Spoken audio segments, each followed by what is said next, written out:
விஜய் இனி எப்படி கொண்டு போவார், இனி எப்படி கொண்டு போகணும்னு நினைக்கிறீங்க? அரசியல் ரீதியாக இந்த சட்ட ரீதியாக அல்லாமல் அவருடைய பிரச்சார பயணம் இதெல்லாம் எப்படி கொண்டு போகணும்னு நினைக்கிறீங்க? தன்னுடைய கட்சியில் தொண்டர்படை என்று முதல்ல போட்டு கட்டுப்படுத்துவது என்பது கட்டுக்கடங்காத கூட்டத்தை கட்டுப்படுத்துவதற்கு இவர்களால் முடியவில்லை என்பதாக உள்ள குற்றச்சாட்டை உடைப்பதற்காக அந்த தொண்டர்படை மூலமாக கட்டுப்படுத்தி காட்டுவது.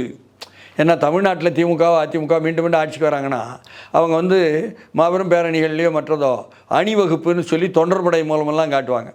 அது ஒவ்வொரு அணியும் தனித்தனியான உடுப்புகளுடன் வருவாங்க, பேரணியை அணிவகுத்து.